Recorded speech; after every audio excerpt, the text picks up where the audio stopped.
Welcome friends, আমি সৌরভ। আমি এখন কথা বলবো দেবদার প্রোডাকশন হাউস থেকে রুক্মিণীদের নতুন আপকামিং একটা মুভি নটি বিনোদিনী। এই মুভিটা আসতে যাচ্ছে 15ই আগস্ট, এমনটাই কিন্তু ধারণা করা হচ্ছে বা বিভিন্ন নিউজ পোর্টাল থেকে এই জিনিসটা উঠে আসতেছে, এই আপডেটটা। তো নটি বিনোদিনী এই মুভিটা আসতে যাচ্ছে 15ই আগস্ট। এর কারণ হলো, এখন পর্যন্ত যতটুকু জানা গেছে যে পুষ্পা 2 এই মুভিটা 15ই আগস্ট রিলিজ করতেছে না, মুভিটা পোস্টপোন হচ্ছে।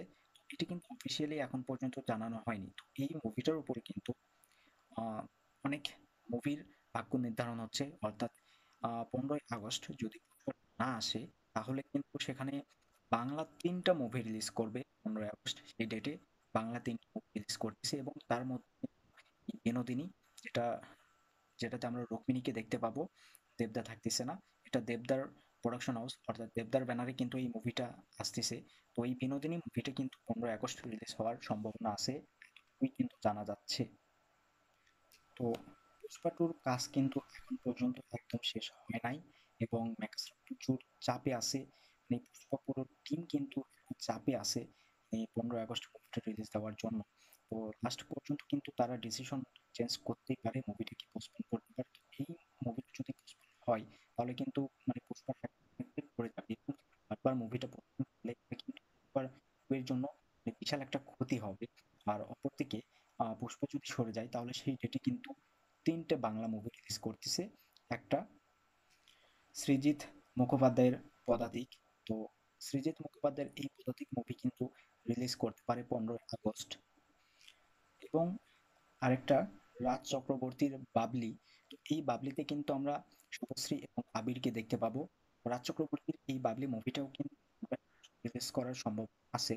এবং আরেকটা যেটা দেবদার প্রোডাকশন হাউসে, দেবদার ব্যানারে, রুক্মিণীদের নটি বিনোদিনী।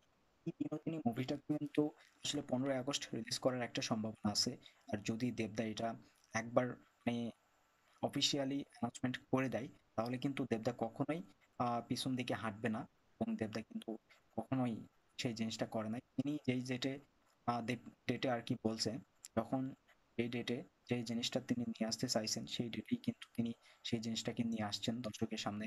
এবং দেখা যাক আসলে অফিসিয়ালি অ্যানাউন্সমেন্ট হলেই কিন্তু এই জিনিসটা হবে।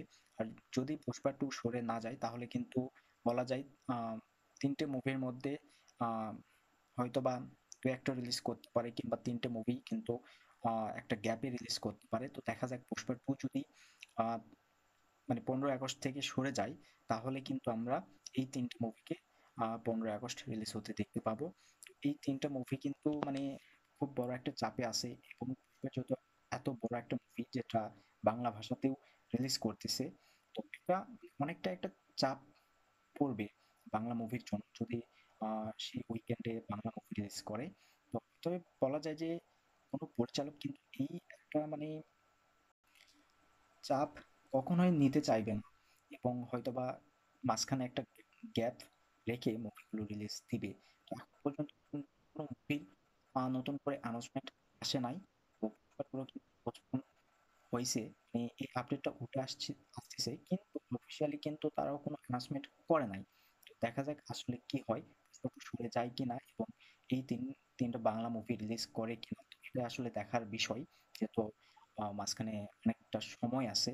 তো অবশ্যই যদি এই 3টা মুভি রিলিজ করে, তাহলে এই 3টার মধ্যে খুব বড় একটা মানে বিশাল বড় একটা ক্লাশ হতে যাচ্ছে, আসলে কে জিতে। তো অবভিয়াসলি আমার কিন্তু এই বিনোদিনী মুভিটাকে নিয়ে প্রচুর এক্সাইটমেন্ট রয়েছে, কারণ এখানে রুক্মিণীকে কিন্তু আমরা নতুন ক্যারেক্টার প্লে করতে দেখতে পাবো এবং বুমেরাঙে কিন্তু রুক্মিণী জাস্ট ফাটিয়ে দিয়েছে, জাস্ট কাঁপাচ্ছে। রুক্মিণীতে কিন্তু জাস্ট কাঁপাচ্ছে রোবট ক্যারেক্টার। তার মানে রুক্মিণীর প্রশংসা কিন্তু এই করতেছে, বুমেরাং যে ক্যারেক্টার করছে, আর রোবটের যে ক্যারেক্টার, কিন্তু প্রশংসা অনেকে অনেকে করতেছে বলা যায়। এবং বক্স কিন্তু এখন পর্যন্ত বুমেরাং মানে সত্যি বলতে ধামাকাদার একটা বিজনেস করতেছে, ধামাকাদার একটা বক্স অফিস দিবে বুমেরাং, এটা আমি জানি। তো দেখা যাক আসলে কি হয়, এই থেকে মুভি রিলিজ করে কিনা। আপডেট। তো যাই হোক, আপনার ভালো লাগলে লাইক করুন, শেয়ার করুন, আর এই চ্যানেলটা সাবস্ক্রাইব করুন।